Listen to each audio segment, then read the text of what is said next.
Saludos and salutations, Broncos Country, and welcome to another exciting episode of Broncos Talk. Ladies and gentlemen, we have an amazing and incredible episode for you today. I know I say that every single time I do this intro, but I do not care because I mean every single word of it. Libre and I were just talking backstage, and we are, we didn't get to talk as much as we wanted to because I was running a little bit late. I'll admit that. It's not my fault.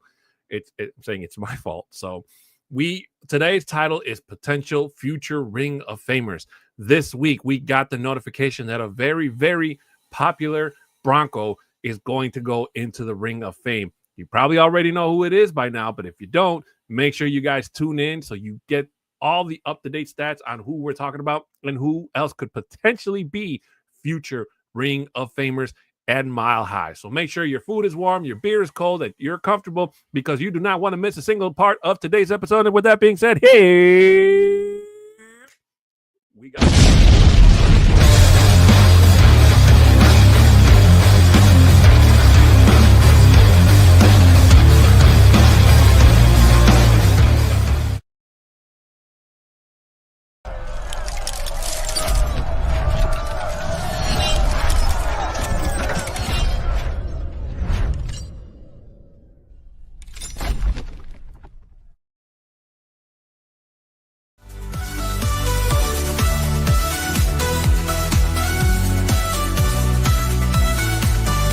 Broncos talk, let's rock, feel the energy rise. From the microphone to the fans reaching the skies.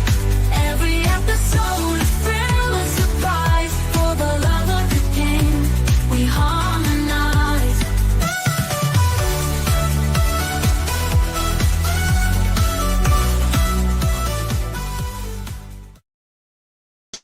And welcome back in, ladies and gentlemen. My name is Adan Diaz, and joining me to my left or right, whenever I remember to push the right button to bring him on screen, is my co-host at Bronco Libre. Libre, how you doing tonight, my brother? What's happening, guys? So excited about today's episode. And you know what? What a deserving thing that is happening now, especially with the Broncos. So excited. How are you doing, brother? Well, when I remember to include you, because this is like the second time I forget to add you onto the show. So, Hey, you know what? It happens. I'm a forgettable face. That's why I wear a mask. You know what? In my head, I was still doing the dance to our intro because our intro is just so awesome. So it's like I got caught up in it. I'm not going to lie to you. And even though I've heard it like 100 times, I'm going to hear it a million more. And I'm going to enjoy it every single freaking time. And we hope you guys do too. Johnny put a lot of heart and soul and work into the intros you guys see here on the shows and on the networks. And speaking of networks, Libre, we got to get a couple of things out of the way before we continue with today's show like we do every single week. In case this is your first time watching us, if not, please sit back and enjoy and listen to all the stuff I'm going to talk about. I was going to say gibberish, but not gibberish. I talk really fast, and it probably does sound like gibberish. So, first of all, ladies and gentlemen, please make sure you subscribe to the Orange and Blue Network. We ask that you please subscribe, share, comment, and like on any and all of the shows we have here on the network, especially for us here on Broncos Talk. We want to hear from you.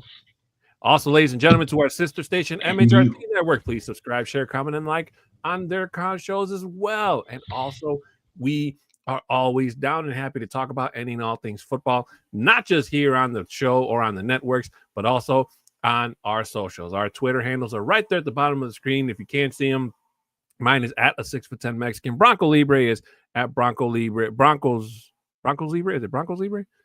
5280. So please make sure you screenshot. For those of our audio listeners, please make sure you screenshot your 5-star reviews. Send it to us so we can give you a shout out right here on the air. Wherever it is you're listening to on any type of form of podcast, we are available everywhere. Everywhere? Everywhere. Everywhere. You know. Also, ladies and gentlemen, we do want to apologize for not being on the air this past Friday for Viva los Broncos. Unfortunately, sometimes life throws a curveball at you, and we were unable to go live. But whenever life does not throw a curveball at us and we're able to go live, we go live every single Friday It's in Spanish. So please make sure you tell all your Spanish speaking friends, or if you want to just come out and hang out and listen to two guys you don't understand and show your support, you're all more than welcome to do the same.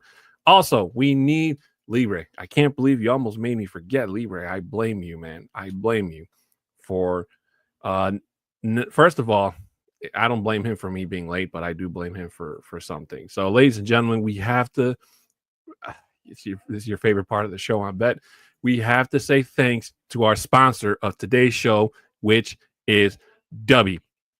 Ladies and gentlemen, it is Dubby. It comes in so many great, delicious flavors. And just when you can't think of one, they come with many, many, many others. And what do I mean by that? Ladies and gentlemen, Dubby was formulated to give you focus and energy with no jitters or crash. Their formula contains vitamins, amino acids, and nootropics, including the patented neurofactor formula.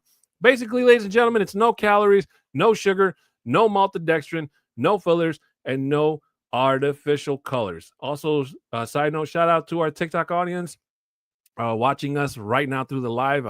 As you're seeing the screen about Dubby, it's basically all of the good stuff without all of the bad. And to show you guys just how awesome it is, Johnny Baki and the guys over at the Nothing Rhymes with Orange and Blue podcast, which airs every single Tuesday here on the or Nothing Rhymes and MHRT networks, please want to hook you guys up with the code NRWOB10 to get your 10% off on your favorite Dubby products and order. Use the code NRWOB10 at checkout to get your 10% off at checkout for your hookup. Shout out to Dubby and all of the fans that use it. And make sure you use your code again, NRWOB10, to get your 10% off on Dubby. Shout out to Johnny and shout out to Dubby for being a loyal sponsor of all the shows here on the network. Also, quick shout out. We also want to give out anybody that's watching us over at the Broncos World Order. Please make sure you get your comments and questions in. If we do not get a chance to answer your questions live here on the show, we will promise to do so. Just leave a comment or question on the YouTube video of the show, or just text it to us, and we will definitely get back to you. If not right away, then definitely by the time the next episode airs. Whew. That was a mouthful. Let's go, man. You know what? I'm actually tired. You know what day it is? Mike. It's hump day. Hump day. Why do I get the feeling that that nobody else knows that but me and you? It's because we're old. That's why. Well, all the other whippersnappers that are here on the network, they're youngins, you know. I think that's why. Man, you ain't said none but a word, bro. Most definitely. But ladies and gentlemen, we are going to get started with the topic of today's show, which I said at the beginning of the show. So in case you didn't hear it, or this is your first time hearing it, we are going to talk about potential future Ring of Famers. It was announced, what was it, yesterday? Yep. Demaryius Thomas, number 88, is going into the Broncos Ring of Fame. So it was a very heartfelt moment in Broncos country, a lot of memories. I know that the actual Broncos media page put out a tribute video to Demaryius from the moment he was drafted to all of his moments, highlights of his career here as a Bronco. And of course, you guys know that he did spend some time with Houston when he was traded. And then if I'm not mistaken, he did spend some time with the Jets towards the end of his career.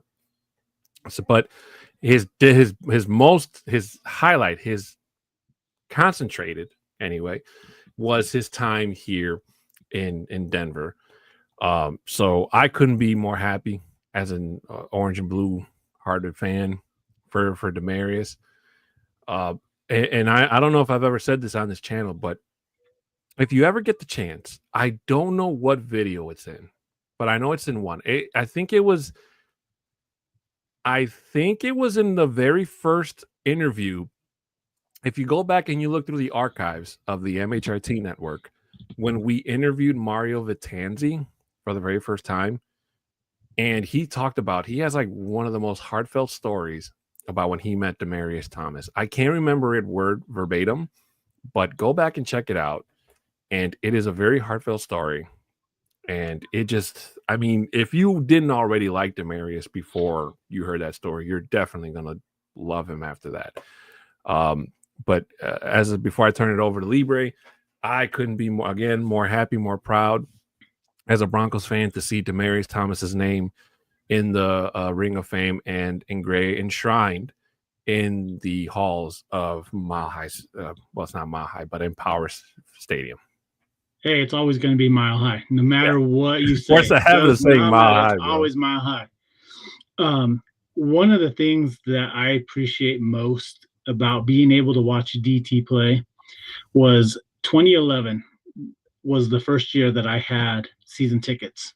So that was the Tim Tebow year, his rookie year, and so forth. And then being able to be there for that playoff game where he caught that 80-yard touchdown pass in overtime to end the game. One of the most special things that you see, and then how, like, what a great human being he was. He was so humble, so down to earth. He was such a likable person. That's why when we traded him away, like, it hurt, but we knew it was best for him at the time as well. Because our team wasn't going to go anywhere during that time when we did trade him away. So it was just finally due for him to go. But the stuff that he has done, just especially for the Denver community itself, what he did here off the field, I think a lot of people don't understand, like, he did so much for the community. Not only, I think it probably, if you actually go down and look at it, he probably had more of an impact off the field than he did on the field, if you actually think about all the stuff that he did here in the Denver community. A lot of people don't see that. They just see what he did on the field. But you know what? Like, I'm so excited that he is now being in his first year of eligibility to be put into the Ring of Fame, and they wasted no time in doing that. You know, there's sometimes those the exceptions where you want to have those players put it in there a lot faster, but they always wait the due time for that to happen. I'm just glad that the Penner and Walton group had no reservations, said, you know what, he's going in, especially when he passed, and how they put his number there on the sideline and whatnot. And then especially that first game with the Detroit Lions, I remember that game because they went out there without the X receiver and had the penalty, on them. And the Detroit Lions, what they did awesomely there as well is not accept the penalty and declined it.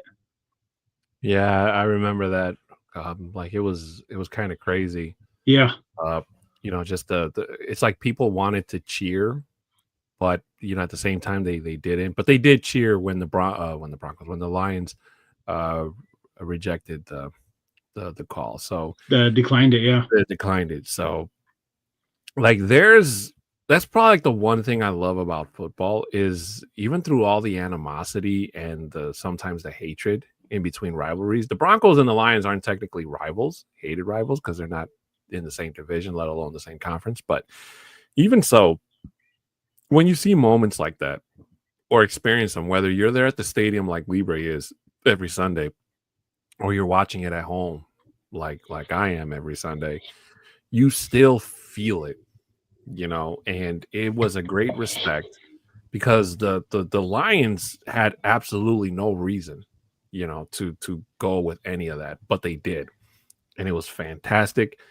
And it made me appreciate them a whole lot more. Yes, my brother is a diehard Lions fan. And yes, sometimes we smack talk each other when our teams just happen to play each other and all that. But at the same time, it's like, when it's over, like the last time they played us, we got godsmacked by the Lions. Okay. And my brother didn't rub it in our face. He didn't talk smack. He was just like, hey man, just GG, good luck. We'll see you guys. We'll see you guys again. And that's how it was before that, when the Lions came to Denver and the Broncos beat the Lions before that. So I'm happy. I don't know how many times I can say it. I'm happy that he's going to get the respect and the recognition outside of Broncos country for those that don't know him or didn't get to experience him game playing, because every single year, like, new football fans are born. Okay. You see it on social media. You see it. You'll see it when the season kicks off. And it's great. But Libre and I were kind of talking a little bit before the start of the show, and Libre has come up with a couple of names that he believes should be future Ring of Famers. And we're going to talk about those names today, aside from Demaryius Thomas. So, Libre, whenever you're ready, my friend, take it away. So one of the first ones that I had put high on my list right now is Ed McCaffrey. What he was able to do while he was here was unbelievable. You just watching him, he was that slot receiver that was not afraid to go down the middle and make those tough catches and so forth. And I feel like he is one of the ones that needs to be in there soon as well. He's well past his time frame to actually get into the Ring of Fame now. So I feel like it's something that they need to reevaluate and get him in there, because he's well deserving of that, especially with, I think it was like, what, 7-8 years that he's on the team. And how could you not forget that Monday night game versus the New York Giants when he went and caught that pass, got tackled, and broke his leg? Like, that was like one of the horrific injuries, which I'm super glad that he was able to come back after that. But that's one of those type of, that he's that player, that toughness that you want to have in there, and you want that to be representative in the stadium so fans can go out there and remember who he was, because you don't want to have him forgotten, because I feel like just because of the type of player that he is, he could potentially be forgotten unless you're an old-time Bronco fan that you're going to remember him from that day. So like any of these newer Bronco fans that don't know a lot of the history of the team, I feel like we need to bring these back in here. And Ed McCaffrey is one of those guys that needs to be put into the Ring of Fame, put his name up in the stadium so everyone can see. We got some comments here in the chat before I give my 2 cents on Ed McCaffrey. D-Rock saying, "Hey, Don and Libre." D-Rock, my high salute to you, my friend. Thank you so much for your continued love and support here on the show. Also in the TikTok chat, I did see a couple of names. Vince Bloom, who says, "I miss DT." Yeah, we miss him too, my friend. Yes, sir. And also AMG, I hope I said your name right. He says, "Broncos fan from California." From Califas. The muscle. Like, yeah, brother. Yeah. I guess that would make him the second Broncos fan in California, I know, aside from my friend Lindsay Bebo. Well, you know, like, I'm going to let you know, I have another friend. He's a little like teenager now. And I met him basically through Instagram. He messaged me, we talked, and we actually met at one of the games, and he was from California. And I told him about training camp. So his mom brought him to one of the training camps, and we met up, and then later on in the season, they came back for a game, and I had all these little stuff in that gave for him. So I'm going to give a big shout out to my boy Coop there in California. Love you, brother.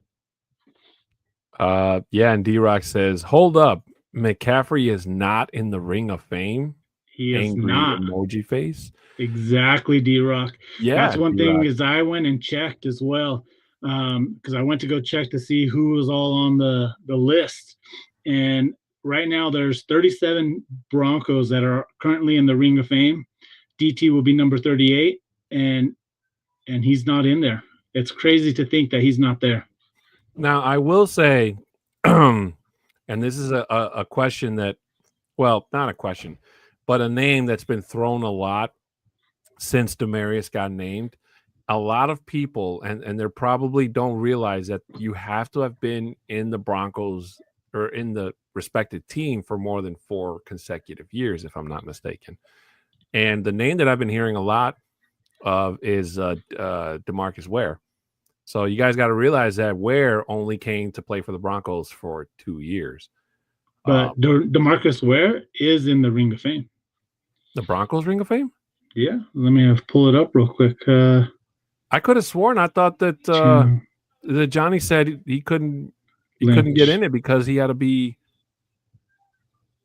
No, you know what? I saw John Lynch, and John Lynch did play for us for he played the safety for 4 years. Yeah, Mhm. exactly 4 years. Okay. So, yeah, unfortunately, Demaryius Ware, I think he might be in the Cowboys Ring of Fame because he did spend a lot of. Yeah. He started his career with Dallas. He never won a damn thing over there until they came. That's why he came to Denver. Yeah. And I mean, unfortunately, by what was it, 2017? I think it was. Like he looked like he. I mean, if you watch him on Instagram, if you follow him on Instagram, like I do, he looks like he can still go. You know, but at the same time, it's like you have to play for 4 whole quarters, and not just like not like a preseason game where you just play like a drive and that's it. That's the thing is like they still keep themselves in shape after their playing careers. It's just that the pounding that they take on every single play is just a wear and tear on their bodies, and that's part of why some of these guys have to retire a little bit earlier than what they want to. They look like they can still play. I was the same way when I was playing. I was starting to have shoulder issues because I was an offensive line. I was playing some semi-pro ball. And I had to quit. I had to retire after my second year because there's times after games where I literally could not buckle my pants because of how bad my shoulder hurts. I was like, how do you feel? Like, how do you think that all of this, these muscles that you're using just to do a little simple thing of buckling your belt, and you can't even do that because of how sore or how much you were hurting? It literally took me like 2 to 3 days just to recover before I was able to even do anything. Right. But going back to my thoughts about Ed McCaffrey, aside from when I first saw John Elway, like the second name I saw was McCaffrey. And, and that man may have not been like Terrell Davis famous or Rod Smith famous in terms of, always being the go-to guy. But Ed McCaffrey still played a role in the Broncos winning their back-to-back championships, and he definitely played a role when they were just steamrolling teams during the regular season. So I hope he finally gets in the Ring of Fame, especially for the fact that his name got even more popular when Christian McCaffrey, his son, got into the league. And then I have people that still come up to me and sometimes they'll be like, hey, did you know Christian McCaffrey's dad was an NFL player? I'm like, yeah. Yeah. I'm like, that picture of him sitting on Shannon Sharp's lap like went viral when it came out, when he was only 4 or 5 years old, hanging out in the Broncos locker room. Yep. So during the draft, it almost made sense for him to have been a Bronco, but unfortunately it didn't pan out that way. He went to Carolina instead. But take nothing away from the man and the career he had as a Bronco. I mean, he made some incredible catches, and that man was never afraid to take a hit, especially during the 90s when football players, especially wide receivers, were not as protected with the flags as they are now in today's game. So kudos to him, and we'll all be standing and applauding when that man gets in. I guarantee you that. Oh, guaranteed. So the next name that I have on this list is Trevor Pryce. Doesn't come to. Trevor Pryce was a defensive end that was in the late 90s, like right before I think the Super Bowls. And he was one of those great defensive ends that was out there. He was always there. I don't know if no, that was the Elvis Dumervil. I was thinking about the fax skate. That was Elvis Dumervil.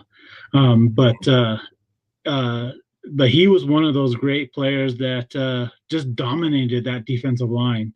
And he was really good at the time. He spent several years with us, so I feel like he's one of those guys that needs to be put up there as well. Yeah, I'm watching a highlight of him right now. Yeah, he's giving me like kind of like pot roast feels, except Yeah, he didn't play defensive tackle. He looks like he played defensive end yeah, mostly, from what I see. yeah. He was an edge rusher. Yeah, Yeah, so I mean, I know, and I feel bad because there are a lot of Broncos players that I haven't still like not heard of entirely. Like Price is one of them, aside from your obvious pass rushers. So, yeah, but he did play for Shanahan. It looks like so. And if you say this guy should be in, I totally believe it on that just from watching the video. And see, that's like the one of the good things about the Broncos in general is that the Broncos have always been good at finding linebackers. And even though not all of them turned out to be like the greatest of all time, per se, but they were able to work in a scheme and a schematic where they can play to the best of their ability. And in some cases, like one Von Miller, Super Bowl MVP. yep. So I don't know. This would be about the same era. He was an outside linebacker, but Al Wilson. Al Wilson, I remember Al Wilson. He was one of those wrecking crew that was out there. It was just it's sad that his career was cut short due to a neck injury, but he was always out there balling out. You could always count on him being there in the right spot and creating havoc there on that defensive side. That's one guy that I would love to have actually see in the Ring of Fame as soon as possible as well. Paul Schaefer says, "Is Johnny Walker more of an edge or inside linebacker, Libre?" Johnny Walker you know what, he might be more of an inside linebacker. I feel that's just my opinion. Unfortunately, Johnny Walker for me isn't ringing a bell. So I'm guessing it's a player from the early years. But he also asks us, can Greenlaw be an Al Wilson, undersized but huge heart? I think he could be.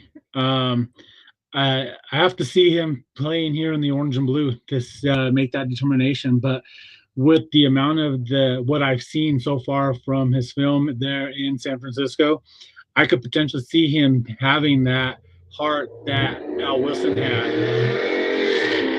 Cabrones. I could see him having that type of heart because you already see that in the way he plays.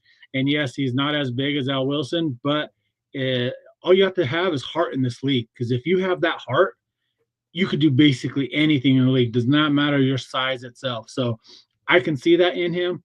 I just want to see that while he's doing it in the orange and blue and making us look good by making the right decision of signing him during this offseason. Yeah, I can definitely agree with that. And to be honest with you, Paul, it like the size doesn't really matter. You know, it's kind of like what you bring to the table in terms of passion and energy. And obviously, if you can hit like a Mack truck, all the more better. But there are a lot of players that can do that, but very few have that animosity and have that just that love for the game. To give you a perfect example, a lot of people compare shoot, I forgot his name already, Hufanga to Palomalu, like in terms of him flying all over the field. And if you've never seen Palomalu play, Troy Palomalu, former safety for the Steelers, go watch highlights of Palomalu. That man was literally the only thing he was missing was a cape because he would fly and he did not care how far he was off the ground. Yeah. Wait, you talking about he was missing a cape? Did you not see his hair? I'm just saying that was his cape. I'm telling you, that was his cape already. Yeah, when you put it that way, yeah, his hair was his cape, but nonetheless, that man was amazing. And seeing Hufanga play with the Niners gave me a whole. I literally said that the very first time I saw him playing for the Niners. I said, dude, that's going to be the next Palomalu. And a lot of people said the same thing. They made the same comparison. So, but at the same time, Paul, on the other hand, you don't really want to be like the next other person.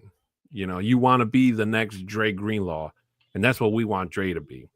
You know, because when you really don't want to compare them to stuff like that, because you don't want to put them on a pedestal without being necessary. Okay. We don't need Dre to be as good as anybody who's played the game better than him. If he wants that, set that as motivation and be a goal of his, hey, with all due respect, go for it. But don't think that you absolutely have to be like that. We just need Dre to come in, not get hurt, play to the best of his ability, and help improve a defense that already came into this league being one of the top 5 defenses and is going to try to swing to be number 1. And you said it right there. You need to just come in here, be healthy, and just produce while you're out there. And that was the key. I was actually just watching a video on YouTube here earlier today while I was at work, and it was from Mike Kliss talking about OTAs and so forth. And that was one of the things that he talked about Greenlaw and Hufanga is come in here, come and play, and be healthy. As long as you're going to be healthy, you're going to be able to produce and be successful here within the orange and blue. Agreed. And Paul Schaffer says, new safety called himself Huff. It's the hair. Yep. See, I told you. Paul already knew. Who's the next name on your list, Libre?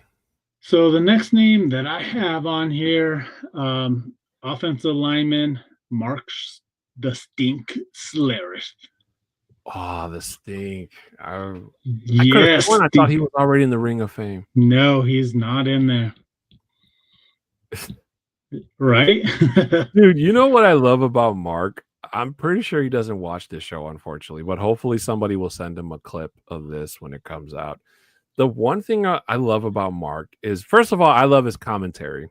Because a lot of people, like, for some reason, give him stuff about his commentary. They think that he's biased or that he favors one team over the other on the games he calls.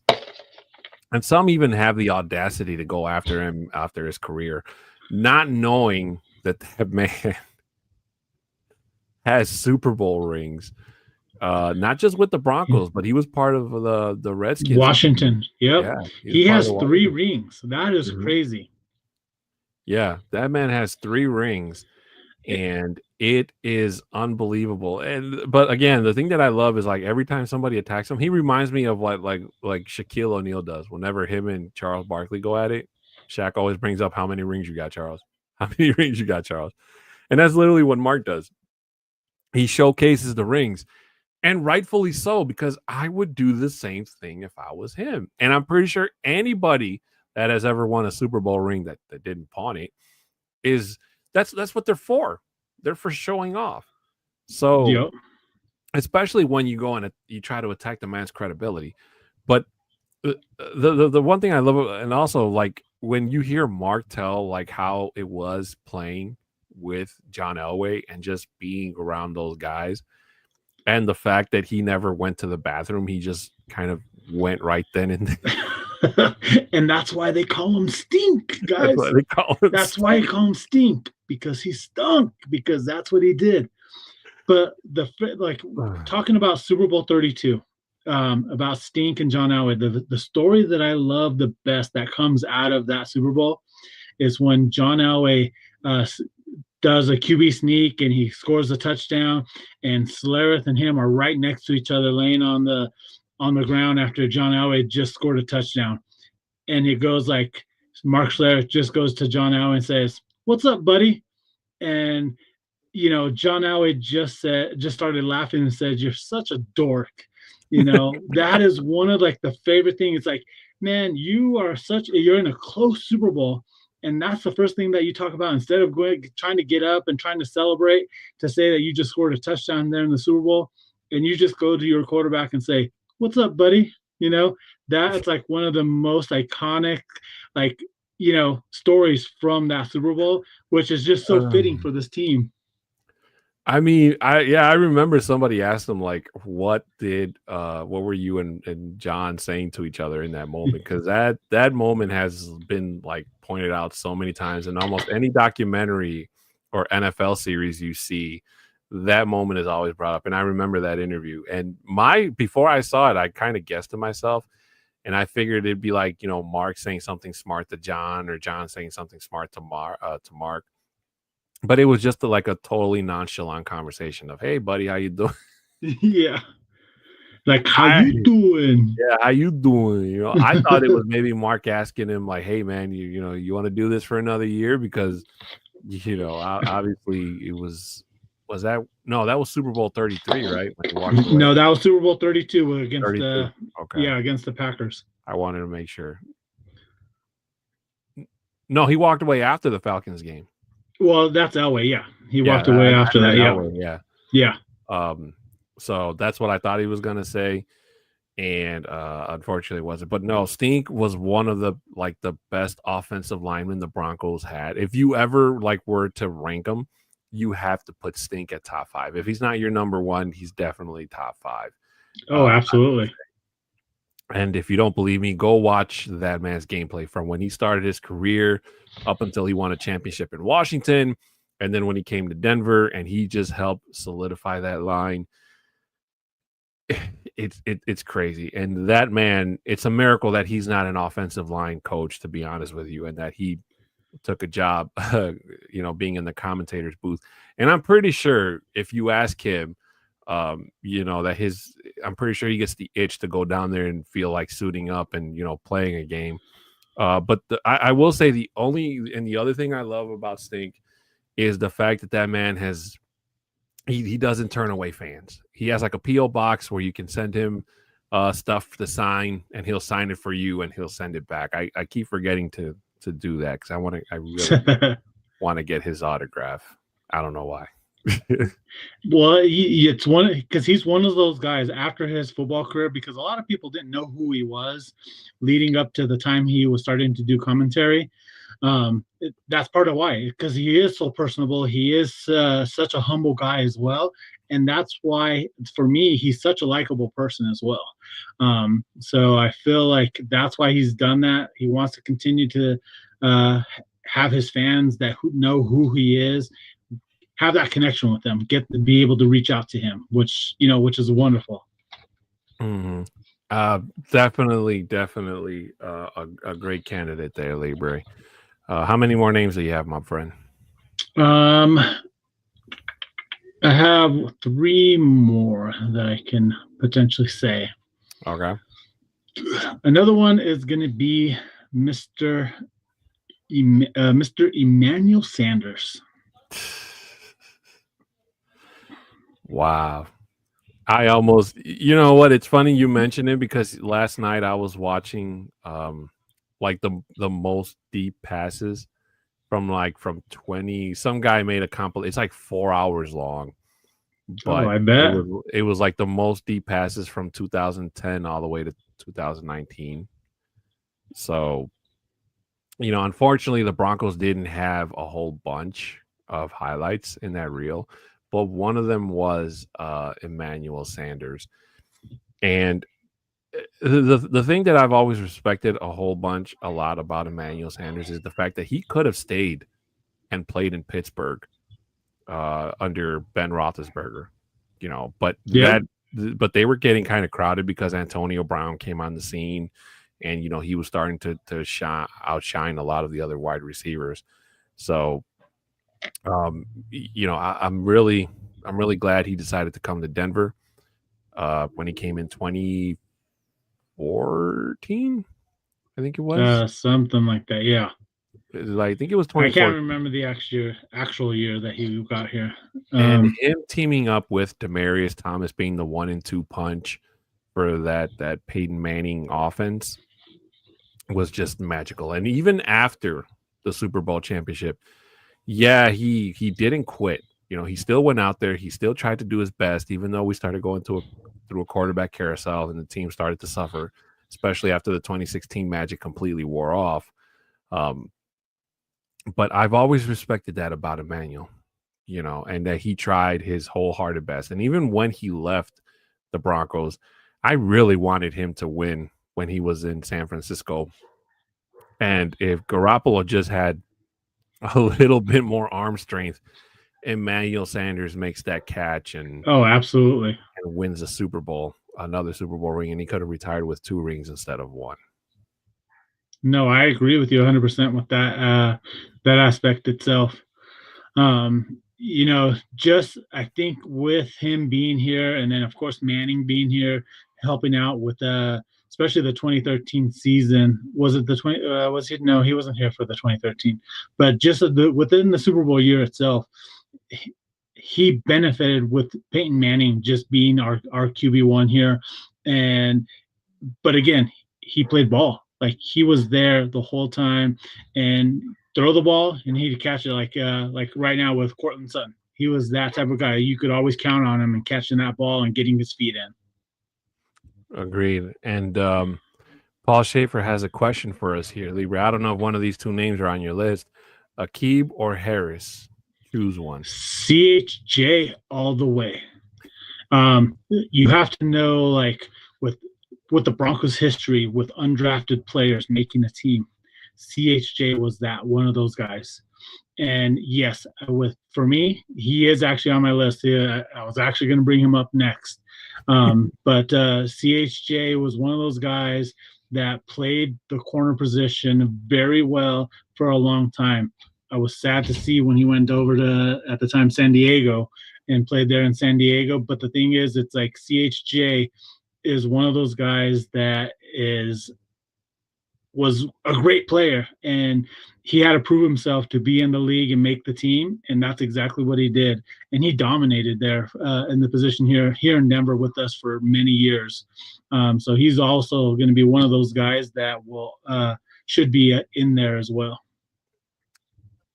You know what? It's kind of close for me, Paul, if I'm being honest with you, just for the simple fact that Aqib Talib, I mean, he started out with New England, if I'm not mistaken. He had some pretty good years there. But the fact that John Elway was able to lure him away, Aqib Talib is definitely one of the cornerstones of the no-fly zone.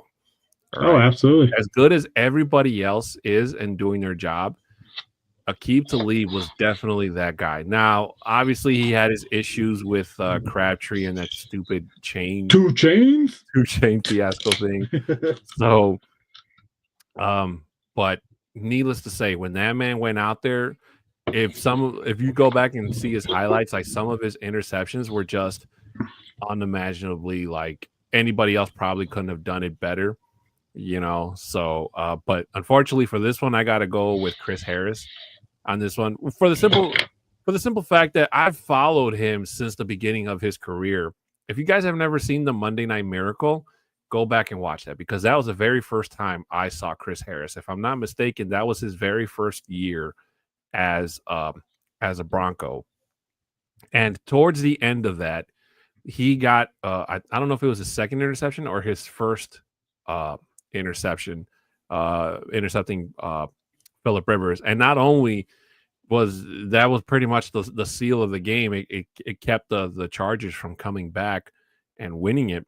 But it was in a season where, like, I think the Broncos were 0-1, 0-2, something like that. So there were already questions arising that, what if the Broncos, made a mistake bringing Peyton Manning on? Not to mention the Broncos were down 21-0, if I'm not mistaken. 24-0 at halftime. Thank you. At halftime. And the Broncos came roaring back. Everybody did their part in making that comeback and just kind of bringing back the Broncos from the brink of negativity, which is something that we were already going into acquiring, because it was a huge gamble.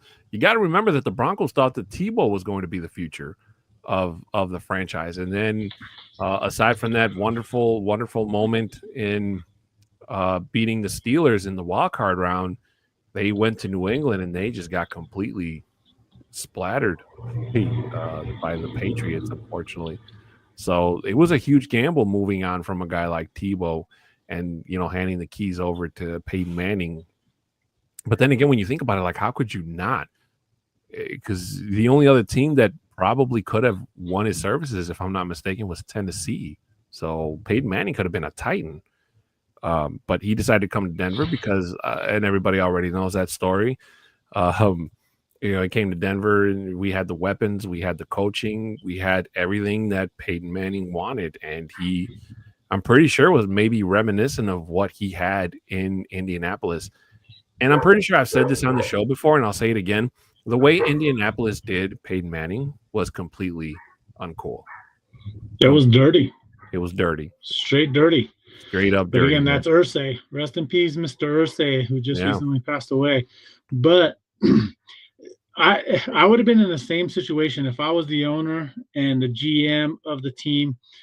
Your quarterback has just had multiple surgeries on his neck. He lost grip strength in his throwing arm. You're just protecting yourself going into the future, which they got very lucky. So when they did that, they ended up getting Andrew Luck at that time. So they did it with a purpose, knowing the quarterback that they were going to go for the future of the franchise, which they got Andrew Luck. He did a phenomenal job for them while he was there. Again, he got injured as well, retired early. But for me, if I was the GM or the owner, I'd be doing the same thing too, because he already won you a championship. You're now at the end of his career. Like, let's just now time to set our franchise for the future, because I would have done the exact same thing. I'm just glad that that's what happened, and because it was still a question: is he going to be able to play? Is he going to be able to do what he was able to do in the past? That 2013 season is the most remarkable offensive production ever, I think, still in the history of the NFL. And I would not trade it for anything else in the world, because that was phenomenal. 55 touchdowns. That record Yes, still sir. stands. Yeah. And the only one who came close to beating it so far was Patrick Mahomes, if I'm not mistaken. I think he had 51. Wasn't it Tom Brady too? Like, I think he was getting there close as well too? 1 year. Yeah, I'd have to look it up, but I think it was Tom Brady as well that was getting close to. I can't remember 1 year that it was like getting real close to the record itself. Okay, I could have sworn I thought it was just Mahomes. But Paul Schaefer here saying nobody knew what Peyton would be. Manning almost played longer than Luck did. Well, you know what the crazy part about that is, Paul? You have to remember that even after Peyton's exit from Indianapolis, Peyton Manning gave Andrew Luck his blessing and told the Colts fan base that they were going to be okay with Andrew Luck. He didn't have to do that, especially with everything that happened on Peyton's way out of the door. He didn't need to give them an explanation. He didn't need to do a conference. He didn't need to do none of that. And then people, especially Colts fans, wonder why Peyton Manning has so much love and respect for the Broncos over the Colts.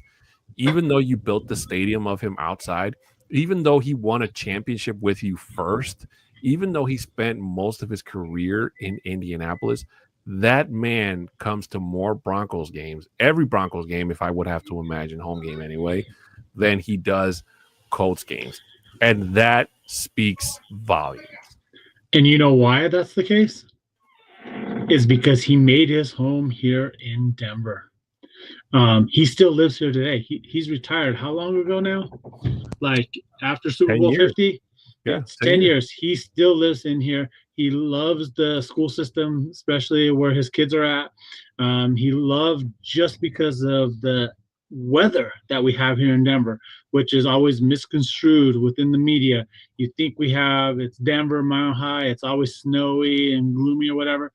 Let me tell you, we have over 300 days of sunshine here in the Colorado state. So that's part of it, why he loves it here so much. Guess what? Yeah, even though he spent more time playing in Indy, he's still here in Denver. And that's part of why he goes to the more Bronco games and whatnot. So you know that he's going to be going to the Bronco Indy game this upcoming year. You know, he's going to be an invited guest. He's going to be able to do all that. But deep down, he's always going to be cheering for the Broncos itself, even though when we do play each other, it's always the Broncos. Wait, And I know we haven't gotten to the overtime part of the show today, but did you just say that you guys have more sunny days than we do in Chicago? Yes, we do. No way. Look it up. Look it up. Google that. Let me see. No way that's true. How many days? How many sunny days does Denver have? Wow, 300 days. What the? Told you. Now you owe me tacos for that. Again? Wow, we only have 84. What the? I'm telling you. 300 days. Good Lord. It's crazy. Now I can see why some of the people I follow on Twitter are upset when you guys have snow. Now that makes a whole lot of sense. But you have to think about this as well. When we do ever get snow, like wait 10 minutes and the snow's going to be gone, unless it's a huge blizzard where it's going to stay for several days or whatnot. But normally when it does snow here, we'll get a good heavy snow. If it stays a day or two, but guaranteed that snow is going to be melted and gone before you know it, which is like crazy to think. But when people think about Colorado, it's because of the mountains. They see all the snowstorms about Vail and Aspen, about how much snow that they get up there for the skiers or whatnot. That's what people are seeing in the news media outlet when they're like, oh, we're talking about Colorado. Look at about all the snow that they get. Yeah, our mountain range does get a lot of snow. And that's why we have a lot of visitors come in, because they want to go skiing, they want to go snowboarding, whatever.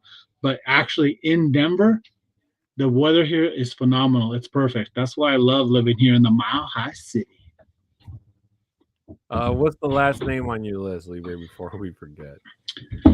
So the last name that I have, which a lot of people may not know who he is, but he was also another cornerback within the league, is Ray Crockett. I've heard of Ray Crockett. So he's one of those guys who was always like an underrated type of guy, but he was a dog. Whenever like if you wanted to count on somebody, he was going to be that person. He wasn't really that type of flashy type of player or whatnot, but the type of play that he had, Ray Crockett is one of those guys that I feel like should be also in the Ring of Fame. I agree. Now, to kind of sum up the topic, if you, let's say next year, if the Broncos came to you and said, Libre, we want you to pick out of all the people we talked about today, we want you to pick one. Huh? I was just saying, just picking one, like. The next one, there's been multiple years. I'm not going to lie. There's been multiple years where they've actually selected more than one person to go into the Ring of Fame. Mm-hmm. If I would have to say, because I would say like Ed McCaffrey and Mark Schlereth should be the ones there in the Ring of Fame. I think those two for next year, if they came up to me and said, hey, Libre, tell us who do you want there? I'm going to say Ed McCaffrey and Mark Schlereth. That's who I want to see in next year. Well, if I had to only pick one, then yeah, I would definitely pick Stink, just for the fact that I think he deserves it. But if I had to pick two, again, I got a lot of love and respect for Ed McCaffrey, but it would probably be Stink and Chris Harris Jr. Just for the simple fact that Ed McCaffrey still, he still pushes and cheers for the Broncos. I follow him on Twitter, and so does Chris Harris Jr. But Chris Harris Jr. has a podcast talking about the Broncos. So, well, I think he's also like part of it with the DMVR crew here in Denver as well. Yeah. And so, which just recently, more than anything, just started out during this offseason itself, where he's been more active within the community. It's been a while since he's actually been say relevant here within the community itself, but seeing his name pop up a lot more, I think would be say a scenario in a case, giving him a case more of say, let's get him in the Ring of Fame as well, because he's now active again in the community. Now, correct me if I'm wrong, but with Demaryius Thomas going into the Ring of Fame, they're not retiring his number, right? It's just his. No, it's just giving him just into the Ring of Fame. So they'll have a section in the stadium there on the club level. We'll have his name out there, and then they're going to be putting out those busts that's out there in the south of the stadium. They'll add that for him this upcoming year as well, which is going to be Week 7 versus the Giants.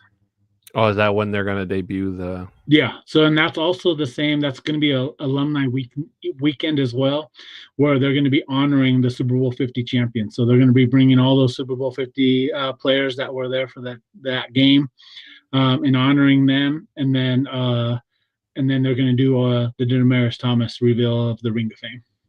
Yeah, I don't know what I was going to say again, but then I remember when I went to that one year, went to Mile High when we played the Jets. They honored I think it was the 98 Super Bowl champions. And that was the closest. That was the closest I've ever been to Shannon Sharp, even though he looked like an ant all the way up in the nosebleeds where I was. But it was great for me to have been in the same building as him and all the other players. I couldn't see from that far because they didn't actually put him on the camera. I just heard him on the mic. He was trying to, rile the crowd up because if I'm not mistaken, we were getting stomped in that game, and that was without Russell Wilson. With my luck, I went to the only game that season that Russell Wilson didn't play in, and Brett Rippon was trying to go out there and beat the Jets. But again, Libre, I can't stress enough how for all the future names that are going into the Ring of Fame. And for Demaryius Thomas going in this year, a lot of people say it's long overdue. And again, for Demaryius Thomas himself, this is his first year eligibility for the Ring of Fame because you have to be retired at least 5 years. And again, that's what they do for the Hall of Fame as well. That's the Broncos do for the Ring of Fame. And I think that's all for all teams as well. It's like the 5-year time frame.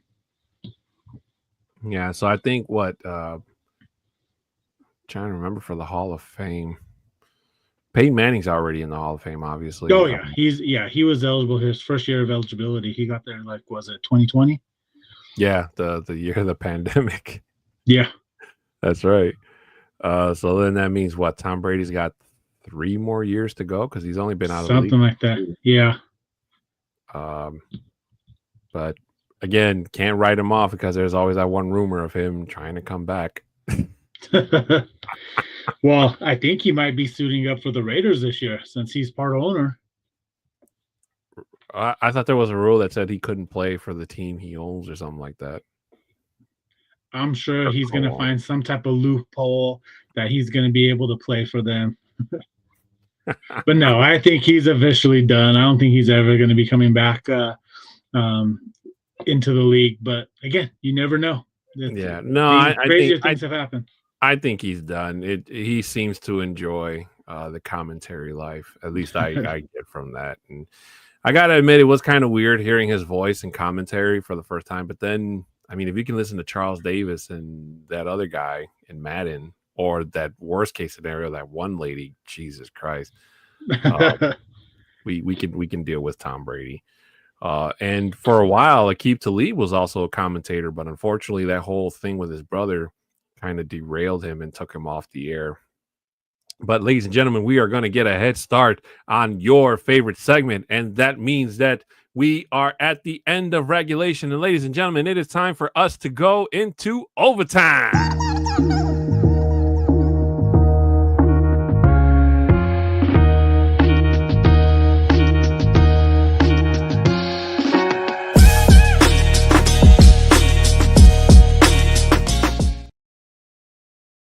Now, for those of you that are new to this segment, this basically is where Libre and I let our hair down and just kind of talk about whatever is on our minds, whatever.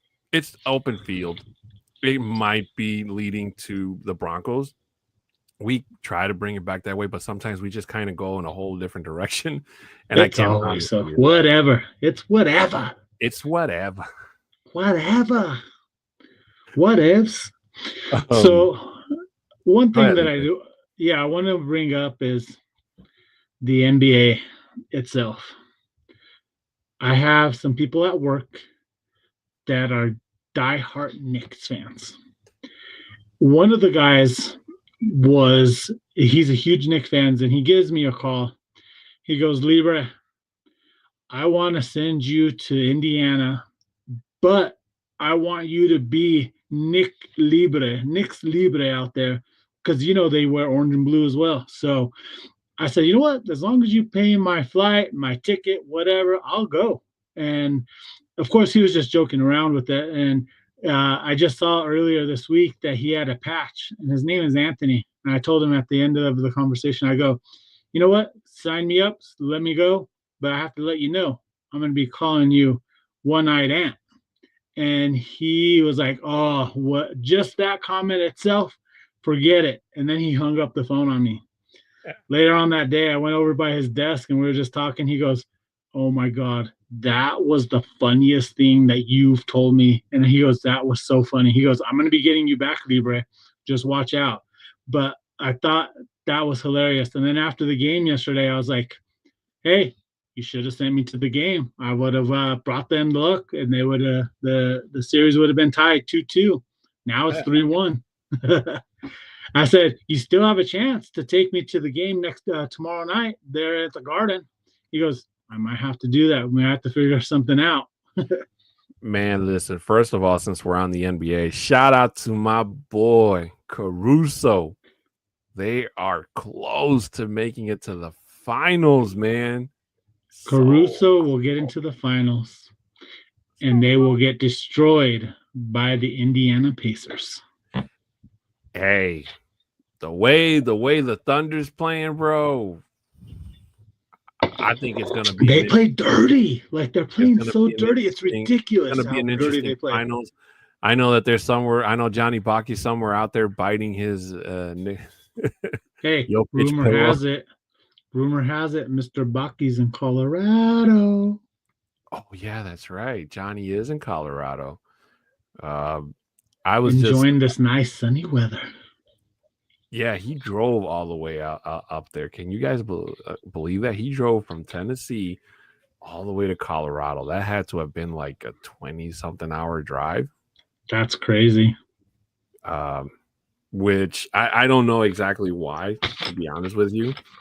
But yeah, he sent me a text, and we're going to try to meet up, try to get something together so that we can officially meet in person.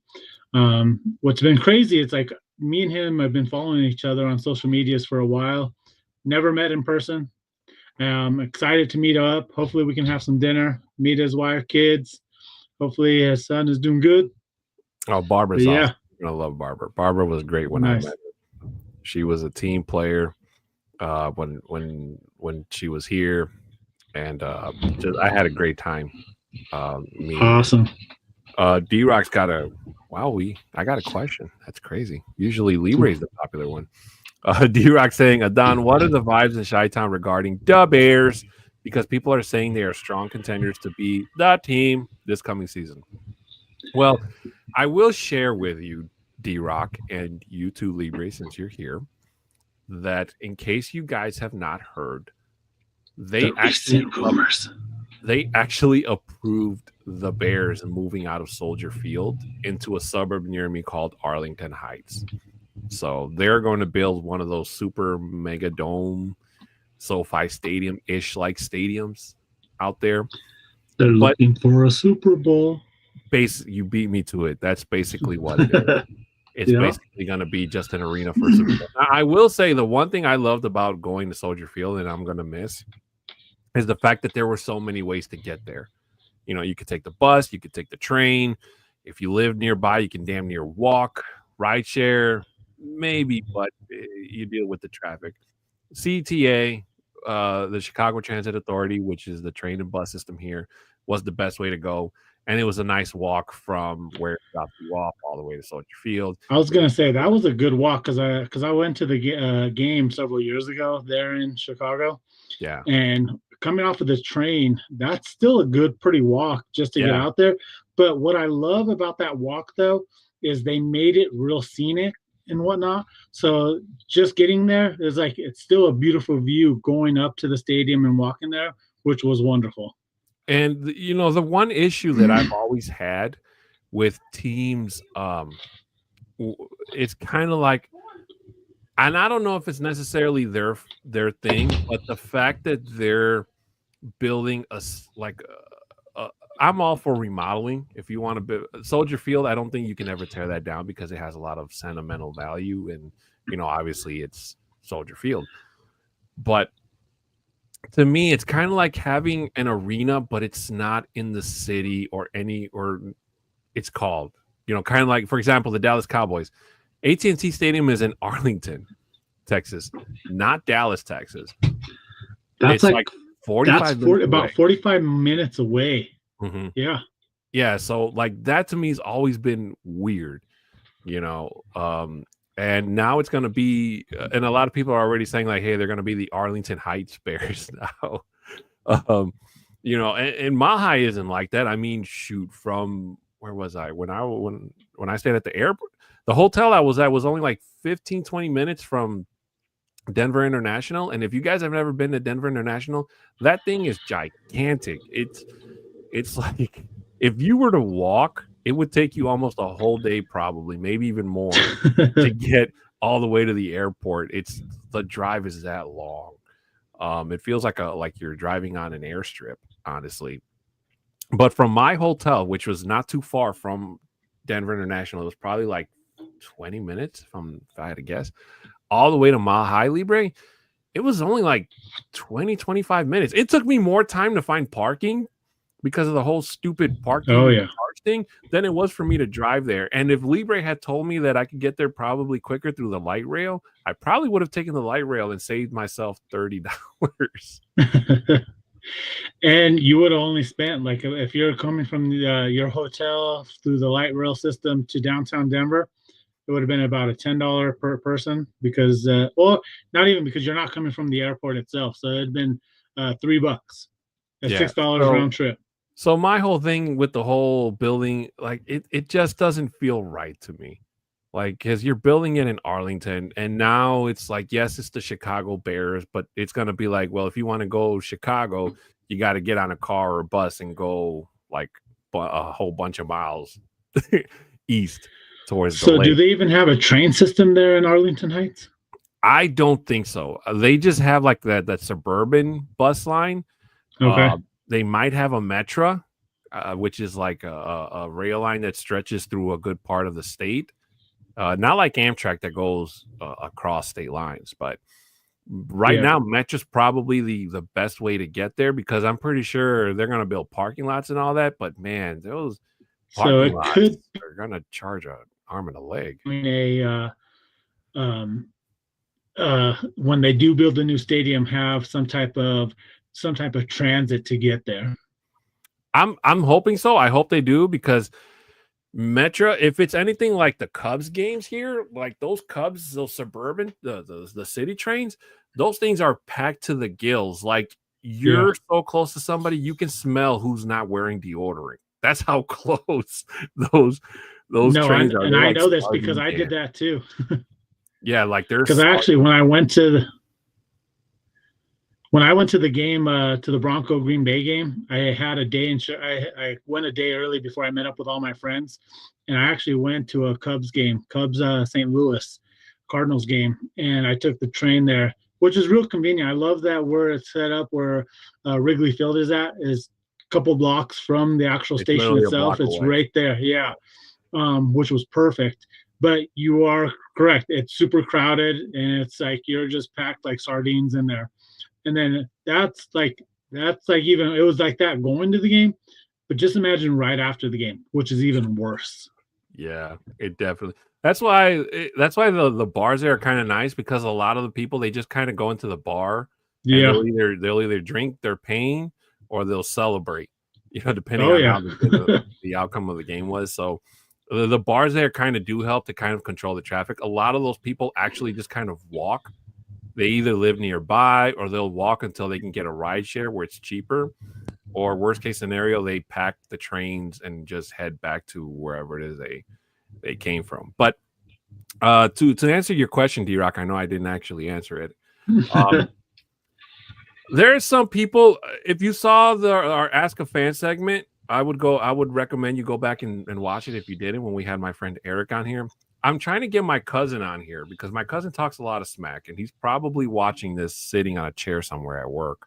But my friend Eric was not a Caleb Williams fan. He's a Justin Fields fan. And he talked about he was much happier when the Bears had Justin Fields here, and he was really upset that the Bears did not build around him to give him an offensive line and give him the weapons that he had and let him do what he does best. And we might see that out of him when he takes the helm with the Jets, because now he doesn't have to play second fiddle to anybody behind him like he did last year with the Steelers with Russell Wilson.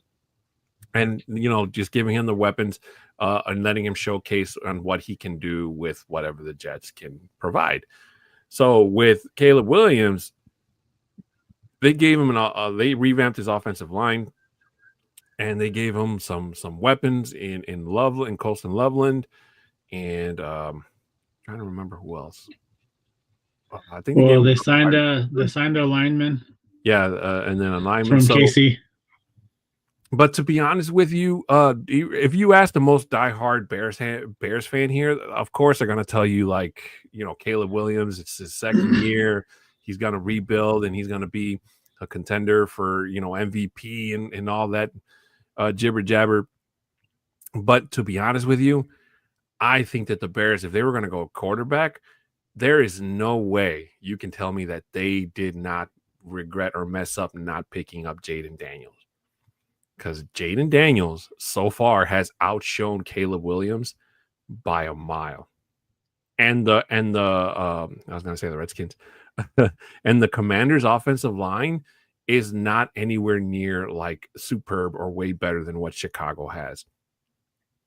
Granted, Chicago's O-line was bad last year, and a lot of those sacks Caleb Williams just took on his own. Not all of them were his fault, but most of them were. Good majority, yeah, absolutely. A good majority of them. And in that game against him and Jaden, yeah, the Bears lost because of that one player that kind of messed it up and that Hail Mary or whatever.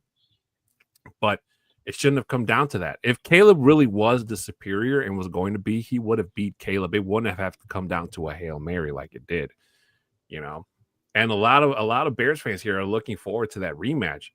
Like, oh, we're going to clobber Washington. And I'm like, good luck. I don't know about clobber, man.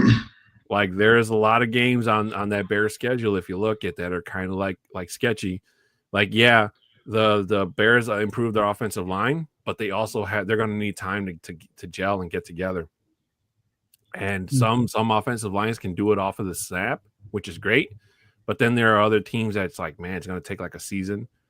And you got to hope that nobody gets injured, because every team wants that line like what Dallas had in 2016. That's what made Dak and Zeke so incredible to watch, because their offensive line was just that damn good. And when you have an offensive line that can keep your quarterback's jersey really clean, and they have time in the pocket to damn near have lunch, like, that's amazing. Yeah. And every team in this league is trying to recreate what the Cowboys had. So, and if you're asking me about this division, it's about the Bears, the division, you have to consider that they're in a division with Jordan Love. They're in a division with J.J. McCarthy, who's going into his quote-unquote rookie season, since he technically didn't have one last year because he got hurt, and Jared Goff. Now, granted, the Lions, I think, are going to hit a slump, because they're obviously Ben Johnson's gone. He's the head coach in Chicago now. And Aaron Glenn is gone, who is the head coach with the Jets. So even they might be able to get past the Lions. They might split with the Packers again like they did last year. The Vikings, though, the Vikings still have Jordan Addison. They still have Aaron Jones, and they still have Justin Jefferson. And Brian Flores is still their defensive coordinator. So it only remains to be seen if JJ McCarthy can kind of continue to build on what Sam Darnold did or do better. I mean, I'll be honest with you, just during the preseason, JJ McCarthy looked really good. He looked really good. And yeah, it was preseason, but still it looked like he was going to be, the starter without question until unfortunately he tore his Achilles. So but again, strong contenders, D-Rock. I don't know about strong contenders. Hell, I don't even know about contenders in himself. The NFC looks like it's going to be another. It's going to be a tough division this year, yeah. Mm-hmm. My question for you now is, what about all the drama with Caleb Williams not wanting to go to Chicago last year? All of that information that's just been coming out here in the last several days, this week or so, about him not wanting to be there in Chicago.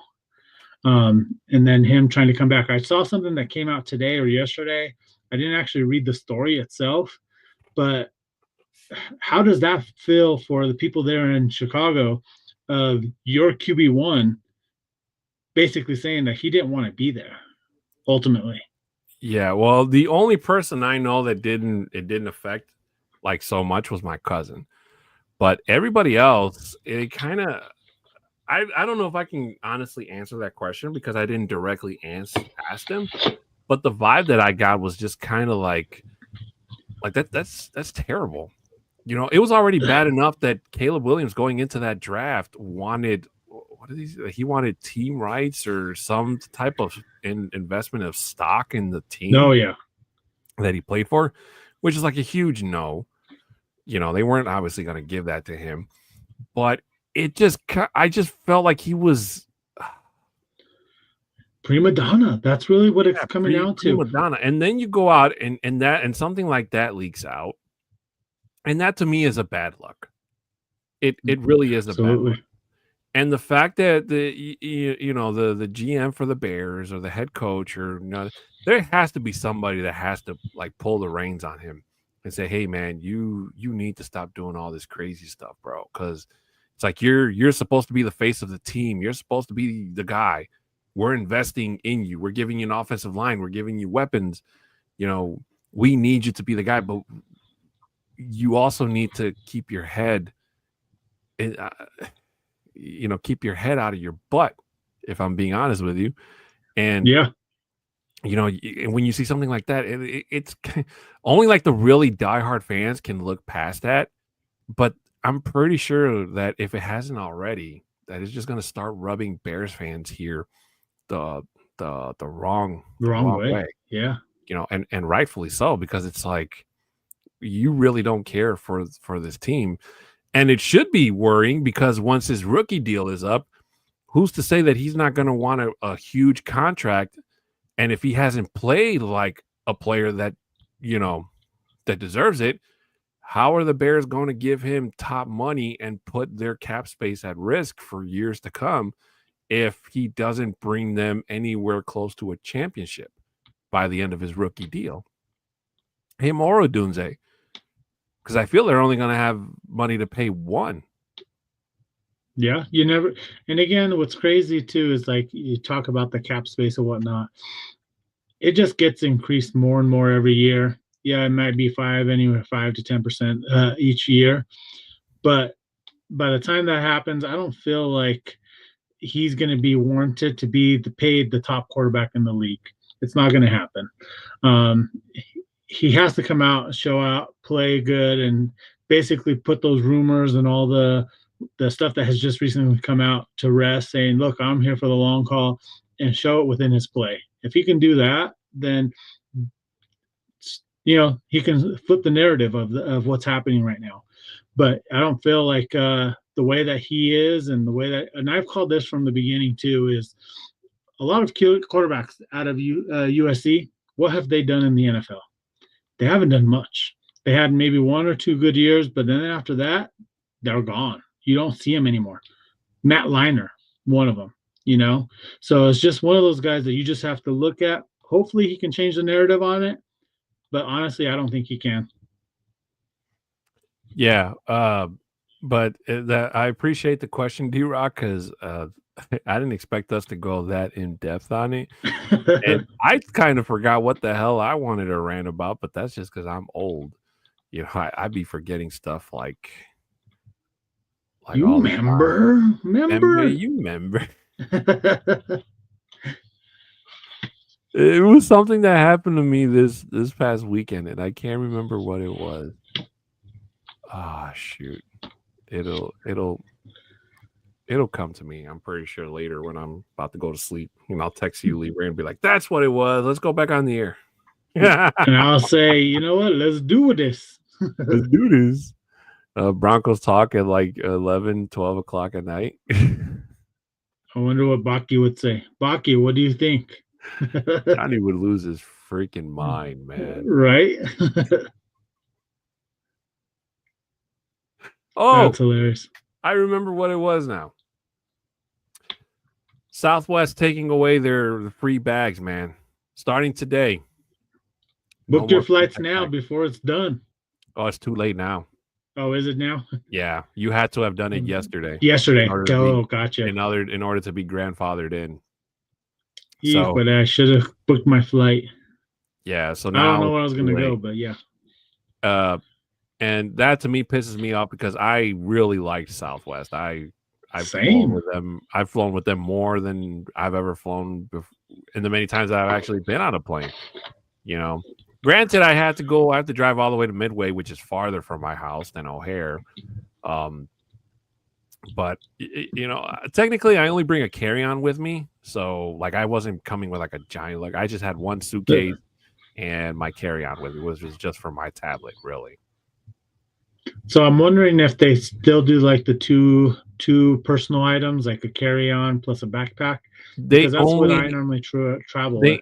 You only don't pay now if you have if you pay for like their upscale service. I forget what it's called. So that's the only way you get 2 free bags now, or if you have like their credit card, or I do have their credit card. Yeah, there was another one that I saw. But yeah, it sucks. It's there, and it's going to be assigned seating now, so no more sit wherever. Yeah. Which I also hated from the other airlines, you know, because unfortunately I don't fit in the window seat. I wish I could. That way, I wouldn't have to tell the person sitting next to the window to please open the shade so I can stare at the sky. You know, like this. That's why you request the emergency exit one right away. Well, I would have had to have paid more. Like what? My ticket would have been like $300 to be one of the first ones to board. So, you know, and then you have to be responsible for in case of emergency if you sit there. But it sucks now. It really does. And I'm gonna have to find a different airline now. I'm thinking about maybe going back to United. I only flew with them once, so I've never flown Delta or American. I've heard bad experiences from other people about American and from Delta, but I don't know. I'm gonna see which one is cheaper for when I go see you, Libre, or maybe I don't know. Well, I like I mentioned, I have the Southwest card because that's who I love to fly with, and it was because they did have the free bags. But I have actually never, like I was mentioning earlier, I never check my bags because I always, when I travel, or just for a weekend travel, going to away games or whatnot, I just have my my carry-on plus a backpack, and that's it. So hopefully, something I can still get away with, especially with the credit card. To say, hey, no fees for you. You have our card. Yeah, but as long as you pay for it, I think you'll be fine. But I did see a lot of people when those news first came out, like they just they paid off their balance full and they just cut up the credit card and they said to hell with you guys. So I hope that the boycott against Southwest works and it gets them to kind of like open their eyes, and just it was something that they didn't need to mess with it, man. You know, it just sounds like the whole thing just sounds like corporate greed. to be honest with you. D-Rock saying Spirit in the chat. Dude, I do not want to deal with anything that's Spirit or Frontier, because I've seen all the videos, and that's just like the worst type of people fly those flights. And I'm trying not to end up on somebody's TikTok. And I've seen those seats either. I already have enough trouble trying to fit comfortably in a regular airplane seat. Those seats look like they're probably meant for somebody like Libre, who's shorter than me. I think everyone's shorter than you, bud. I don't know, man, but those, no, I can't do it. I usually stick my legs out after takeoff and I keep an eye out for when the stewardesses come by or when somebody has to go to the bathroom, but other than that, like, I just stick my legs out and for the good part of the flight, if not for the whole flight. And then it's like, oh, well, we're about to land, so I got to tuck my feet back in. So how comfortable is that person in the middle seat is when you're next to the window and you have to have your leg out into the aisleway to watch out for the stewardess? Well, the only time I flew by myself was when I went to Vegas last year. But the other times I flew, I was with my nephew. So my nephew was sitting next to me, and he's pretty tall, but not tall where he's uncomfortable. He can't sit in the middle. So okay.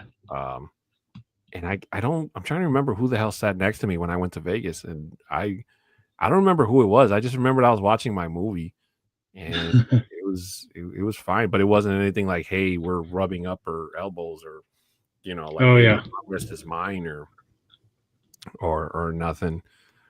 But one thing I didn't know, Libre, and I don't know if you knew this, but if you're on a flight and let's say like it's not full, and let's say you're sitting where you are and you wanted to sit at another seat, and you go and sit there, technically, and the doors are closed, technically you can't sit there because you didn't pay for that seat. You have to sit where you sat, even though there's nobody that's going to sit in that seat for the flight. Did you know that? And these are with the assigned seating row, right? Yeah, like okay. Somebody had an altercation with the stewardess over that. And the stewardess came and told him, like, hey, you can't sit there because that's not your seat. And the guy was like, but the doors are closed. Ain't nobody going to sit here. And they're like, oh, you got to go back to your seat. So I'm wondering, because, some of those seats that are closer up to the front of the plane are like business class or something like that, where they have a little bit more room. And he had coach. I'm wondering if that was that type of scenario. Was that something that was brought up in that video or not? It didn't say anything about difference. It didn't say anything about changing classes, because normally isn't that like where the little curtain thing is? And that used to be when they did it with first class. Yeah. So I didn't see anything of that. This guy said that it was just like a couple of rows up from where he was, and he didn't mention anything about changing classes. Now, if you're changing classes, then yeah, I can understand that, because then it's like, yeah, you kind of have. It's like, this is for like the hoity-toity or whatever. But like, I just like, it's dumb, man. It makes no sense to me. I really do hope that's not true, because if it is, it's kind of messed up, man. Especially on a flight where the doors are already closed, ain't nobody else coming on. Like, what does it matter? Why? I don't know, man. And that reminds me, Libre, I gotta go get my real ID, because now you need a real ID to fly unless you have a passport, and I don't have a passport. Well, I was actually looking at my ID because of how they say you need to have that star that's in the ID itself, and I actually do have that on mine.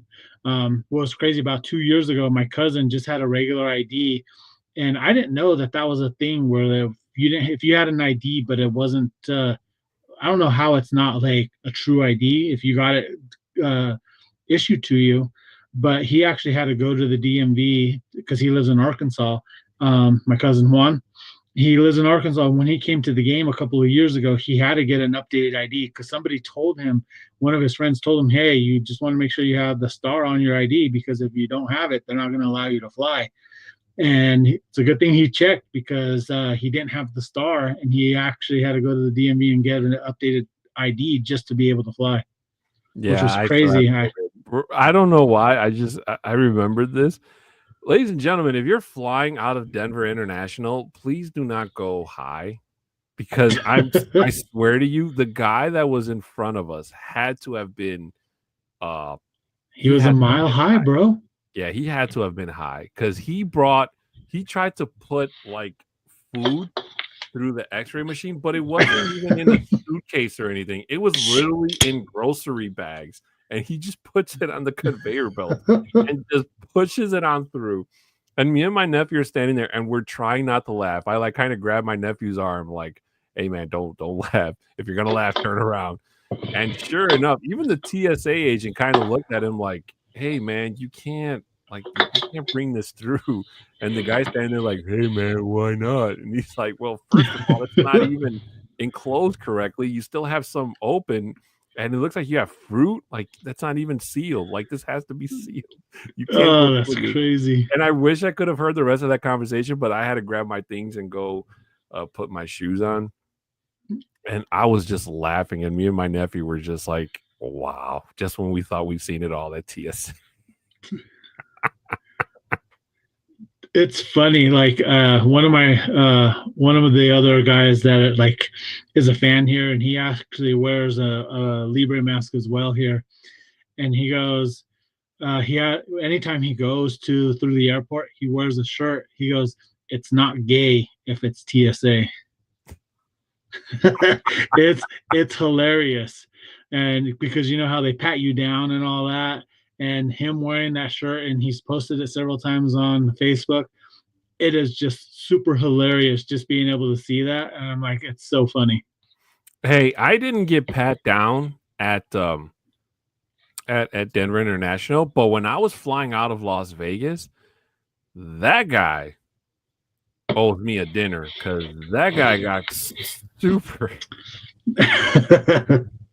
You should have told him first, buy me dinner first. He kept asking, like, I was standing there on the freaking, first of all, it's bad enough I don't really fit in that thing. I was kind of hunched over, so it looked like I was leaning on the stupid thing, and it kept going over, and it's like, "Sir, it says you have something metal on you." I said, "Bro, there's nothing metal on me. All my metal stuff is on the belt." And he did it again. He's like, "Sir, it says you have something metal in your back pocket." I said, "Man, I ain't got no metal on me." So he's like, "I'm going to have to frisk you." I'm like, "Okay, go ahead." So I'm thinking he was going to do like the regular pat down, your pockets and your back pockets and all that. This man put on a glove and literally took my junk and just shoved it to the corner. I'm like, "Whoa, what the?" And I jumped up, and he's like, "Sir, this is part of the procedure." And I'm like, "No, man. Like, this feels like a physical, bro."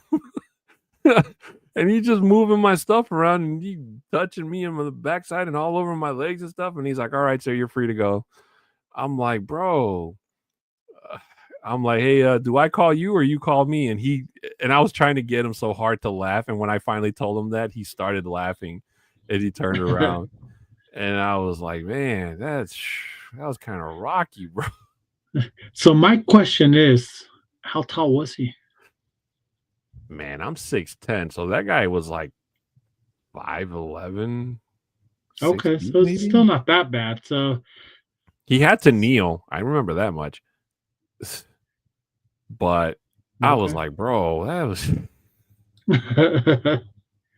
was crazy." To just have your junk rearranged. Oh my God.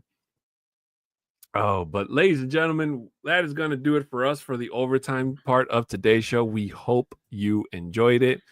I want to give a shout out to everybody in the comment section today. D-Rock, Paul Schaefer, of course. Who else did we have in here? I think it was just those guys. Yeah, those guys in our chat. Shout out to the TikTok chatters. I know we kind of didn't get all your questions. Got my boy Patrick there in the TikTok community, giving lots of likes to the live stream. He says, "Always, bro, go Broncos." Emilio B said, Emmanuel Sanders. Fizzy. Hey, you know, right there, Emilio B. That's my boy. He's talking about, because I was talking to him, and I was just letting him know what our topic was for today, and he says that he wants to see Emmanuel Sanders also in the Ring of Fame. Oh, that's great, man. I do hope that the people we had on here last week, I think Sarah was her name, and everybody else, I hope they're fine, and that they'll be able to be with us next week, and that they can catch the replay of today's show. But anyways, ladies and gentlemen, just to kind of wrap things up here, going to ask you again to please show your love for us here on the Orange and Blue Network. Subscribe, share, comment, and like on this and all of your favorite shows. Also, shout out to our sister station, MHRT Network. Subscribe, share, comment, and like on all of their shows as well. Audio listeners, please make sure you give us a thumbs up. Send a screenshot to Libre and our socials on Twitter. Mine is at a 6'10" Mexican. Bronco Libre is at Bronco Libre 5280. Please make sure you continue to support any and all forms of Broncos media. Shout out to Dubby for being a sponsor of today's show. Make sure you use the code NRWOB10 to get your 10% off on your checkout order of all your favorite Dubby products and flavors. Ladies and gentlemen, please make sure you join us this Friday for Viva los Broncos, which is an all Spanish podcast. Please make sure you tell your friends about it, especially all your Spanish-speaking friends. Vámonos. Ladies and gentlemen, this has been Broncos Talk on the Orange and Blue and MHRT networks. For Bronco Libre, I am Adan Diaz. We are out of here. Have a good night, good day, whenever it is you're listening to us. And as we always like to say around here, Viva los Broncos! Let's go.